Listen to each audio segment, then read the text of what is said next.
YouTube, what's up guys? How you doing? It's been a while. Missed you, you missed me, but we're all here together, one big happy family.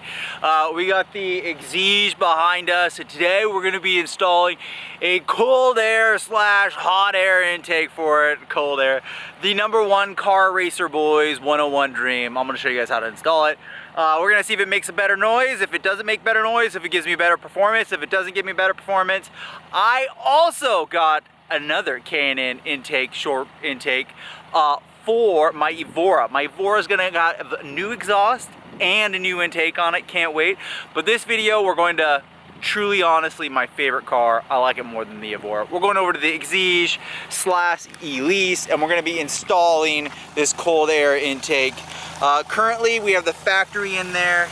That's what it looks like right here from factory. The stock air box, quite big. And we're going to be installing a nice K&N side air intake so that we get some fresh cold air from the side vent right into here, right into my beautiful healthy 2ZZ and out the exhaust. So we have a little bit more pickup. The Exige is already very responsive, naturally aspirated, 200 horsepower, very peppy and ready to go. It has very good throttle response. The EVORA has horrible throttle response, sucks. You cannot downshift, it just is trash, it really is. Hopefully what I've read on some forums is that the cold air intake, which is expensive, but I heard it fixes that. You can also do a tune, but everyone said that if you just buy the box, the cold air intake on the EVORA, it fixes it. I love this setup already. The only thing is I do want a little bit more induction noise. I want a little bit more induction noise. I do have a stage 2 Jan speed exhaust on it. Really good. It's a great car. It sounds fine. It's not too loud. It's just everything's good on it. Nothing compared to my straight pipe EVORA. But that being said, let's go ahead and we're going to jump into this and we're going to start taking it apart. And I'm going to show you guys how to install this, and then you can decide if you want to buy it too. I'll have 2 places that you can buy it. Greg's Racing Parts and Monkey Wrench Racing will be linked below. I'll have both of those down below that you guys can go ahead and pick one up for your ELISE, Exige, 1.8 Toyota engine, 2ZZ goodness, the best ever.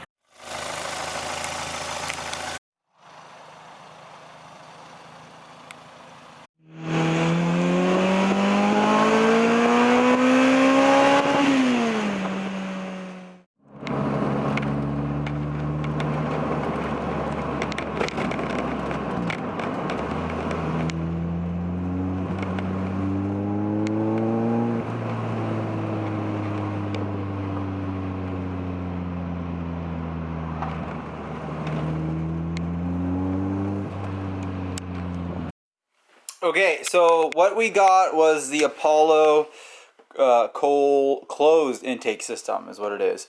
So cold air closed intake. Inside of this, you get this liner, which is going to guide. It's very light. I mean, this weighs like 1/2 ounce. It's really paper thin, very pliable.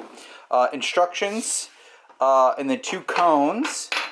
And then I already assembled a little bit of it, but what it is it's going to be a connector here, and then this is where the mass airflow sensor will go, right here, and then followed by the hose clamps, and then a couple of zip ties.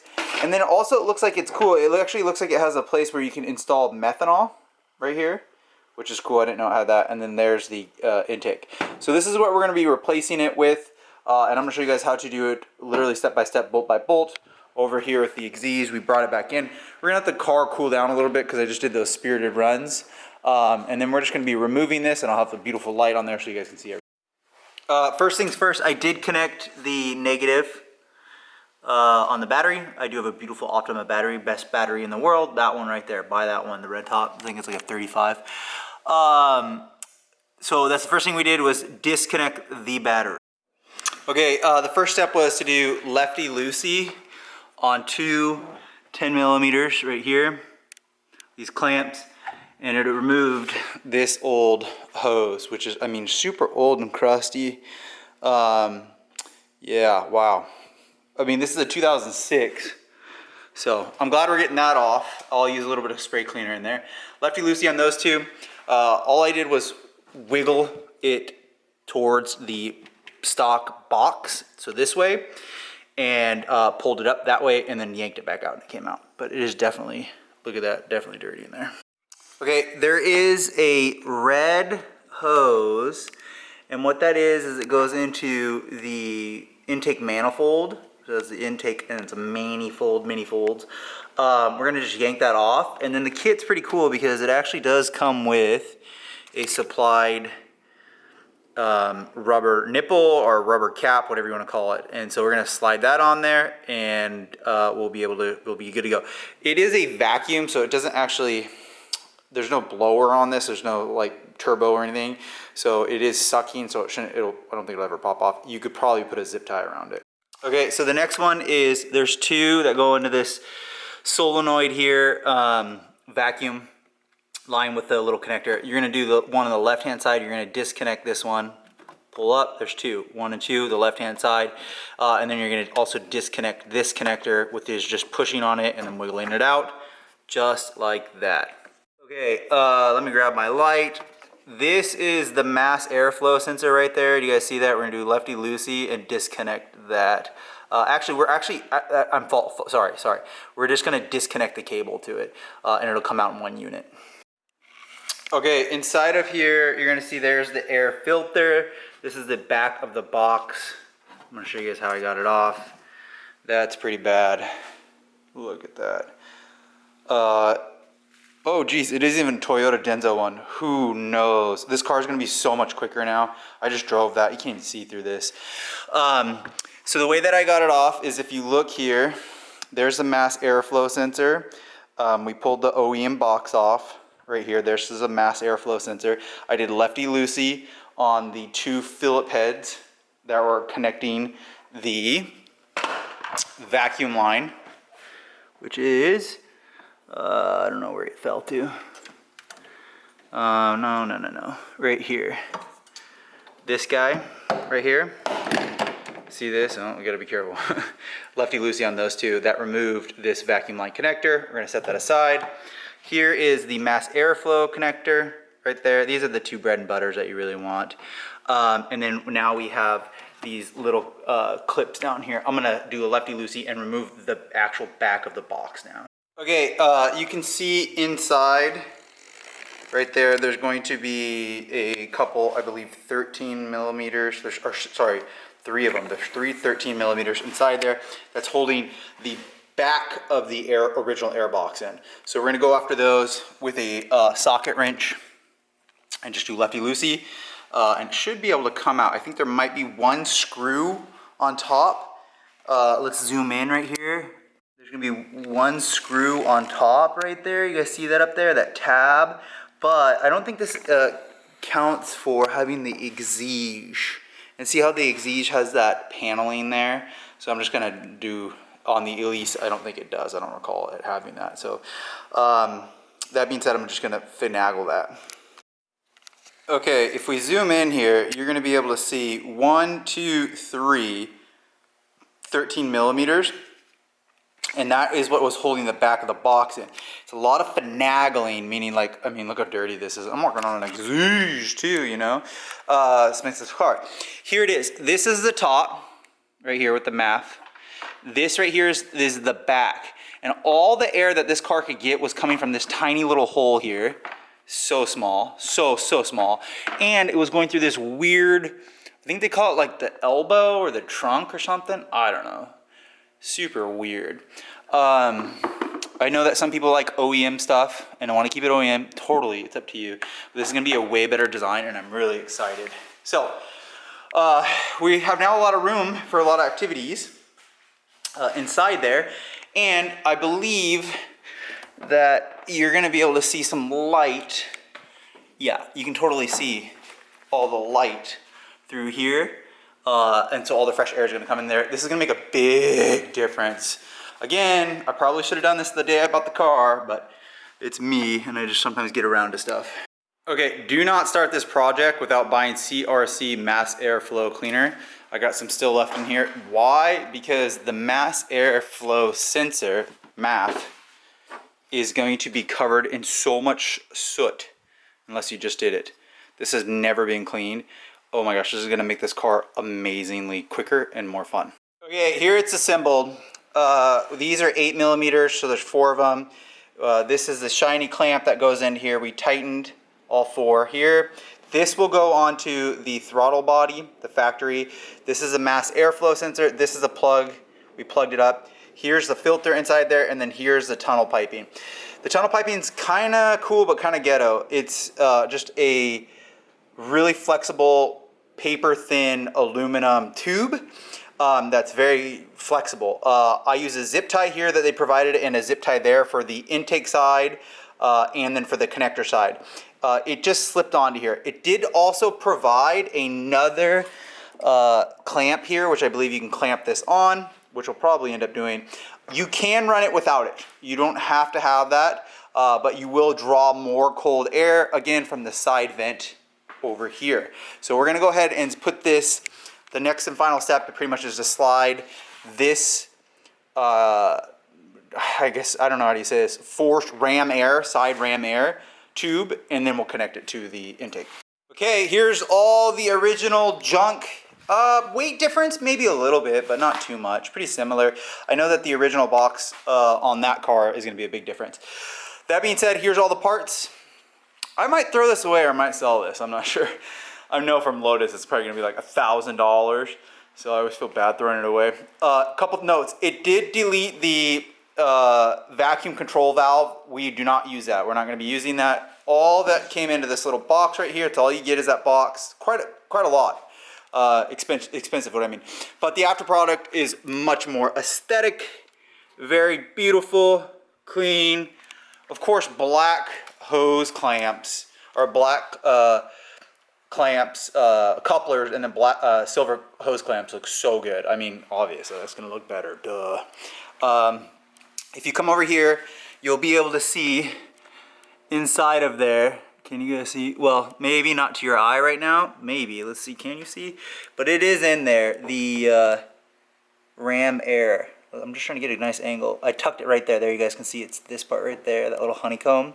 That is where the fresh air is going to go in through there, straight into, there is a filter inside of the Apollo right there, and then into the 2ZZ. Let's go for a spirited drive. All in all, how long did this take? About 2.5 hours, so I took my time with it. Okay, we just pulled out my driveway. I'm living out in the middle of nowhere. Anyways, that being said, it already started right up really quick. That's not true. It didn't start right up. Every time I clean the mass airflow sensor or I spray it on the throttle body, it does take a quick second to crank. So I just kept on, I let it go for like 3 cranks, stopped it, and then 3 cranks, stopped it, and then it finally started. But I just used the start button over there. It already feels way more responsive. I've been driving for like 30 seconds and I can already feel it feels more responsive. It is so much happier. Again, I should have already done this. It's just sometimes I just get around to stuff. If you own a 1.8 liter 2ZZ ELISE Exige, you absolutely should look into purchasing this. Again, I'm gonna have 2 links down below, Monkey Wrench and GRP. This is a K&N Apollo, what is it called, just closed intake, but it's just a side air intake. You can actually hear it now, so if you go and give it a, ooh, it sounds good. It definitely sounds good. Again, I think the main reason is that plastic intake was so small, but you can hear, listen. Oh, that's so cool. Yeah, definitely a different sound. Okay, the car's getting a little bit warmer. It's funny, I did not use the last zip tie. There was 1 extra zip tie, and it was right where the little intake is right there, and I can hear it rattling. So listen to this. You guys hear that rattle right there? So I am gonna have to get that zip tie one more time, so don't make that mistake. So I will do a pull. I just wanted to say it will make that rattling because I needed to use that last zip tie, but I'll hit a pull here.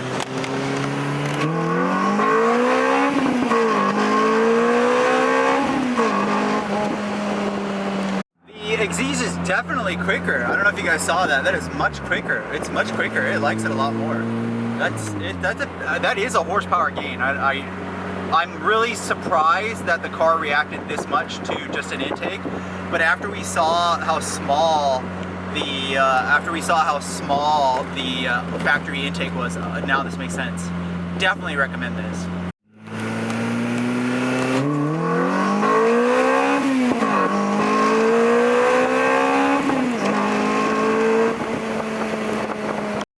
Okay, I did want to say I put the zip tie on, and so this is the bracket right here that is put into the fiberglass that holds the side scoop. It doesn't show this in the directions, but I took off the side scoop, just a couple Allen keys, and I poked a little hole in this, you know, aluminum papery thing right here, which is the intake, and then I did a zip tie around this bracket so it doesn't rattle anymore, and then there's a zip tie onto the funnel, so the fresh air is going to come right in the intake, right up through here, and then I can show you guys. I'll put the light on. It'll bend right up there, and then let's see if I can get you. That's the intake right there. All done. This is a great first YouTube video back in a long time. Wow, it really turned out. Really, I've had a million 2ZZs. This is probably my 20th 2ZZ engine. I've never had an Exige computer, the ECU, with a cold air intake, short ram intake, whatever you want to call it. I've never had one besides the factory box. I've had an, you know, the ELISE turbo smoked this thing because it's turboed, obviously. But this Exige with the NA and then the original headers, and then I still have the original cat. So it's like original cat, original headers, just an exhaust and an intake, these two things. What a difference. I am not kidding you. I'm not making this up. That, not even a butt dyno. You guys saw the tachometer. It accelerated so much quicker. So absolutely recommend one of these. Really easy. Again, it's just a couple tiny little parts. The hardest thing is going to be getting the OEM box out. That's going to be the hardest thing. You're just going to have to wiggle it a little bit. Wiggle, wiggle, wiggle. That was the hardest thing. But once that's all done, easy. Use this video step by step. It does come with directions, but use this video. The last thing is make sure you put the zip tie to that little bracket. Otherwise, it sounds like you got a rattly, tingy thing. And it's that little filter was vibrating against the body of the car. Won't do that anymore because it's zip tied. We're good to go. Wow. Would you drive this in the rain? Yeah, I think it's fine to drive in the rain. Just don't be driving it in like a hurricane or anything like that. I think it's fine. To be honest, I think the stock box had the same thing. This is definitely worth every penny. They are expensive, and then if it is on the secondhand market, they're only like 45 bucks off. I've seen them on Lotus Talk, and they're only like $45 off if they're used, and they go immediately. People buy them right away. So spend the extra money, go to Monkey Wrench Racing or Greg's Racing Parts, and I have both those linked below. I love those websites. Like, subscribe. Hope you guys enjoyed this. See you guys on the next video. EVORA content. See ya.